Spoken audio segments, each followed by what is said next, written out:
nossos pecados.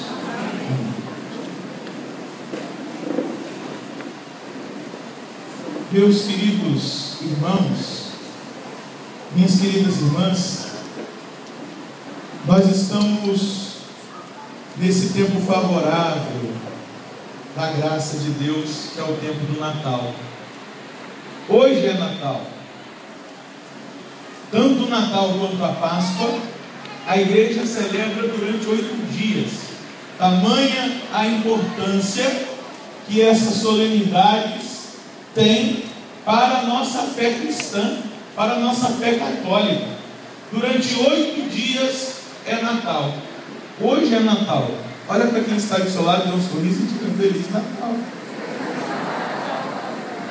Diga para essa pessoa: um menino nos foi dado.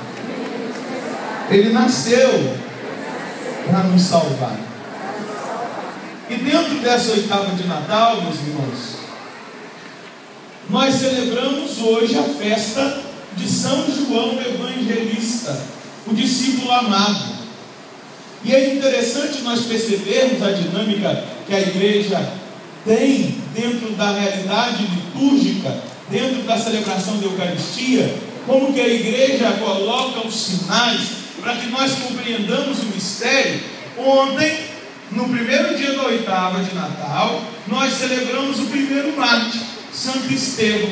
A igreja mostra como que o mistério atinge a vida do homem, ao ponto desse homem atingido pelo mistério do nascimento de um Salvador, do nascimento desse Deus que se fez homem, que se rebaixou da sua condição divina, que veio habitar no meio de nós, que veio armar a sua tenda no meio de nós.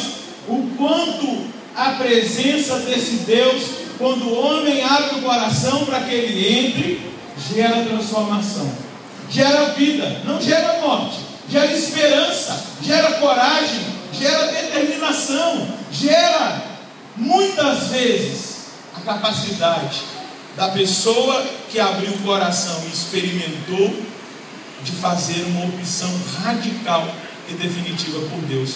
Olhar para Estevão, que ontem nós vimos na liturgia, é olhar para alguém que fez a experiência desse mistério, que o levou a uma decisão tão radical de amor, que ele foi capaz de dar a vida por amor a Jesus Cristo. Veja, era muito fácil, era só ele negar diante dos judeus o que ele tinha proclamado na pregação e dizer: olha, eu estava equivocado, Jesus não é o Messias. Olha, eu estava equivocado, ele era mais um desses malucos que apareceram aqui em Israel dizendo que era o Messias e fazendo os milagres. Mas a experiência que ele teve com Jesus foi tão forte, foi tão concreta, foi tão determinante na vida dele, foi tão decisiva, que ele não abre mão, que ele vai até o fim, que ele permanece fiel. Se nós voltássemos lá no livro de Daniel, nós iríamos ver que Nabucodonosor, lá no capítulo 3, ele escolhe 3 jovens para serem preparados para servir o rei na ciência, na sabedoria. E esses 3 jovens são preparados e eles recebem a instrução de Deus de que eles não deveriam comer da mesa do rei, que eles não deveriam comer da comida que era oferecida pelo rei, que eles não deveriam tomar a bebida alcoólica que era oferecida pelo rei, que eles eram diferentes, que eles eram separados, que eles eram homens separados para fazer com que a luz de Deus brilhasse e fosse conhecida. E chega um ponto que depois que o rei olha para eles, que fizeram esse jejum de 21 dias sem comer nada, a não ser legumes e beber água, ele viu que todos aqueles que tinham se alimentado na mesa dele eram piores do que esses 3. Porém, o rei cria um ídolo, uma imagem de um falso Deus, e ele diz que aqueles que não se prostrassem diante daquela imagem para adorar, deveriam morrer. Ele faz um decreto. E esses 3 jovens, porque fizeram uma experiência com Deus e permaneceram fiéis a Deus, não se prostraram diante da imagem. E o que o rei manda fazer? Jogá-los numa fornalha ardente de fogo. Chega um momento que o rei diz: é verdade que vocês não se prostraram diante da imagem? Eles dizem sim. E o rei diz: vocês vão ser jogados na fornalha de fogo. E eles vão dizer: ainda que o nosso Deus não nos livre das chamas, nós não adoraremos outro Deus, nós seremos fiéis a Ele. Isso é uma experiência verdadeira de Deus. Essa é a experiência que nós precisamos fazer no tempo do Natal. Experimentar a maravilha do amor de um Deus que saiu da condição divina e se encarnou na nossa condição humana para nos fazer felizes, para nos dar a vida eterna, para nos dar esperança, para fazer de nós um povo forte, não um povo fraco, para fazer de nós um povo que incomoda, para fazer de nós um povo que é luz no meio das trevas. Dá uma olhadinha lá para fora. Vira lá para trás. O que você está vendo lá fora? Escuridão. Nós estamos na noite. E o mundo que nós vivemos, o mundo que nós estamos, está vivendo na escuridão, na ausência de Deus. O mundo que nós vivemos não celebra esse Deus que nasceu na manjedoura em Belém. O mundo que nós vivemos não celebra, não acredita nesse Deus, exclui esse Deus. E muitos que estão lá fora dizem que acreditam. Mas quando eu digo que eu creio, a minha vida precisa estar de acordo, porque senão eu sou um mentiroso. Se eu digo que eu creio em Deus e eu vivo como se Ele não existisse, se eu digo que eu acredito em Deus e eu vivo lá fora, vivendo as coisas erradas que eu sei que são contra a palavra de Deus, que não estão de acordo com os mandamentos, que não estão de acordo com a doutrina da igreja, eu sou um baita de um mentiroso, porque o ato de acreditar precisa ser seguido por uma prática da vida da igreja, da religião, dos mandamentos, da verdade, da salvação. Sabe o que isso se chama? E talvez, infelizmente, aqui no nosso meio tenham alguns. Se chama ateísmo prático. Você já ouviu falar que existem os ateus? Você conhece algum ateu? Quem aqui conhece algum ateu? Levanta a mão. Ou algum ator? Tem alguns que conhecem alguns ateus. Por que eles dizem? Que eles não acreditam em Deus. O ateu é alguém que se declara não acreditar em Deus. Para eles Deus não existe. O que existe é somente o campo material. Não existe o plano espiritual. Existe essa vida, nós vamos vivê-la. Pronto, morreu, acabou. Agora, recentemente morreu um ateu, Oscar Niemeyer. Era ateu, não acreditava, comunista. E é engraçado, quando morre, vai todo mundo babar ovo, né? Vai pastor, vai padre. Se o cara não acreditava, para que vai celebrar a missa para ele? Você não acreditava, deixa ele continuar morto, não acreditando. Agora, o ateísmo prático é o quê? Eu digo que eu acredito, mas eu saio para fora da igreja e eu vivo como se ele não existisse. Porque eu vivo segundo a minha cabeça, segundo os meus princípios, segundo a minha vontade, segundo os meus desejos. Eu até crio um pensamento coletivo. Existem algumas coisas na palavra de Deus que a gente mesmo nunca vai conseguir viver, porque é exigente demais. Se fosse exigente demais, Deus não tinha colocado.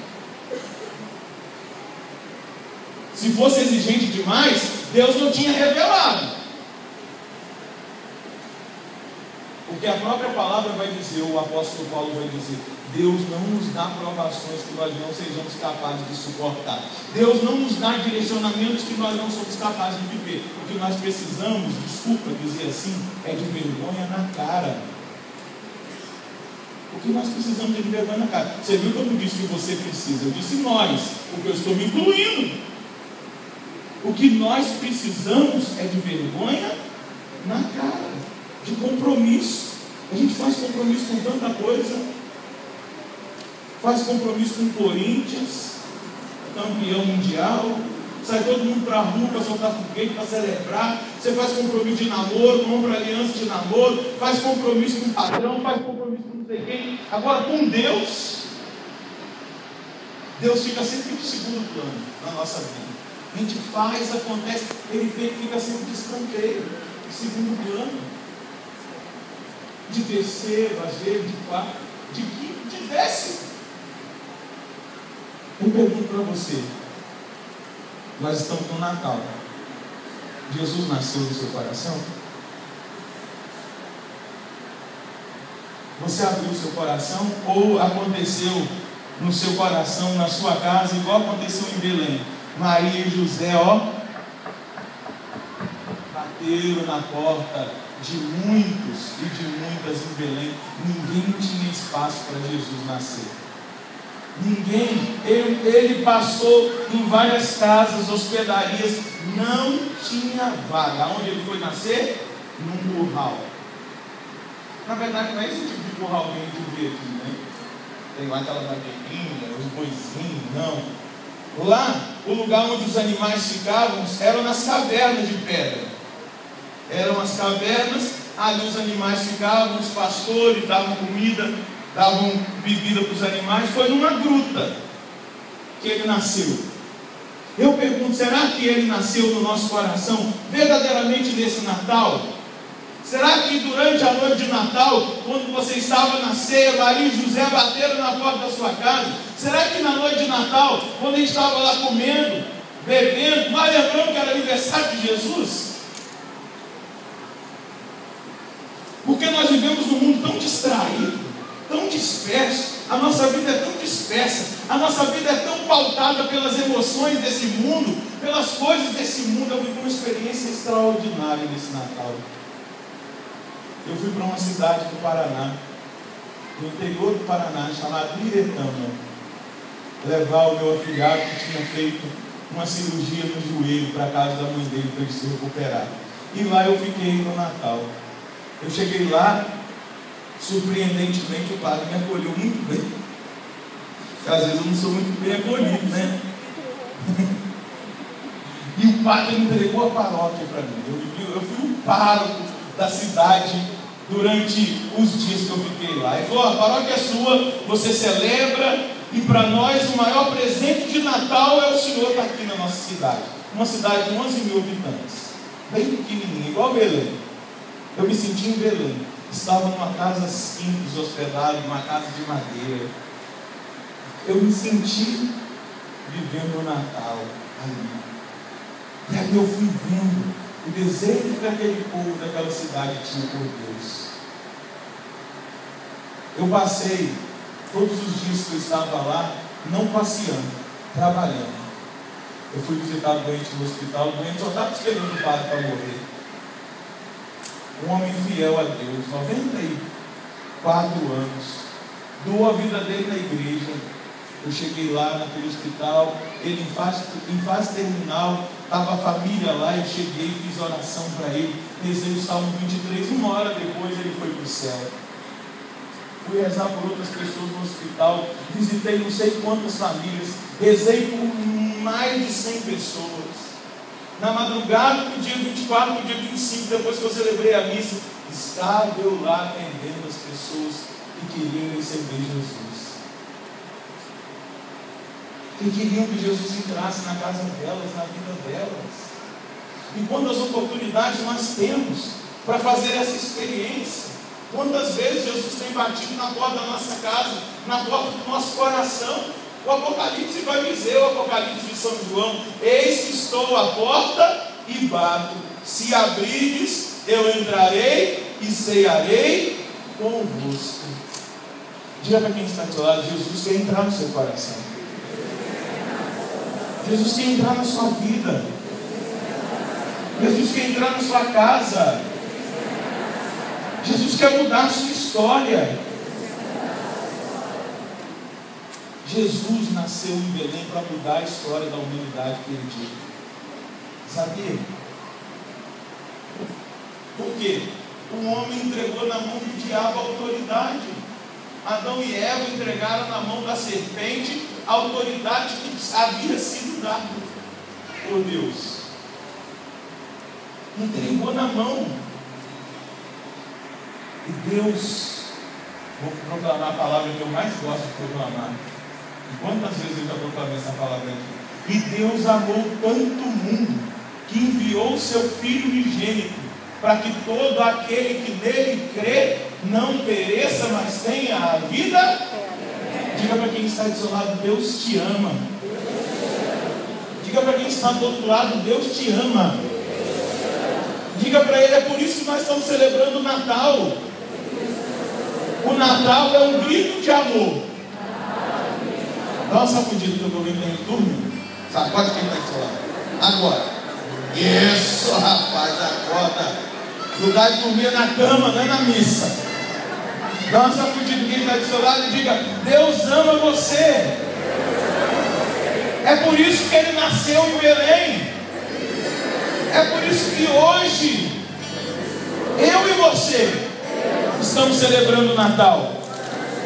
O nascimento de Jesus é uma declaração profunda de amor de Deus por você. Dê um sorriso para esse irmão e diga: você acredita que Ele te ama? Dê uma declaração. Fala para ele: o nascimento de Jesus é uma declaração de amor por você. Veja, o Papa Bento XVI vai dizer: toda atividade de Deus é amor. Nasce do amor e é impressa com amor. Tudo que Deus faz, Ele faz por amor e com amor. Mesmo se nem sempre nós conseguimos compreender imediatamente isso, é amor, verdadeiro amor. Deus demonstrou o seu amor entrando na história da humanidade, diz o Papa Bento XVI. Eu queria que você voltasse para casa hoje, depois dessa missa, depois de uma oração tão poderosa que nós fizemos, depois da comunhão que nós vamos receber, que é a oração mais poderosa do que aquilo que nós vivemos aqui antes de iniciar a missa é mais poderosa do que a oração que nós vivemos. Eu queria que você voltasse para casa nesse Natal, nessa noite santa, nesse dia de São João Evangelista, aquele que entendeu esse mistério. 1 João capítulo 4, versículo 8 e versículo 16. Você sabe o que está escrito lá? Sabe? Sim ou não? É fácil. Então vamos decorar. 1 João, repete comigo. 1 João, capítulo 4, versículo 8 e versículo 16. Qual é a palavra?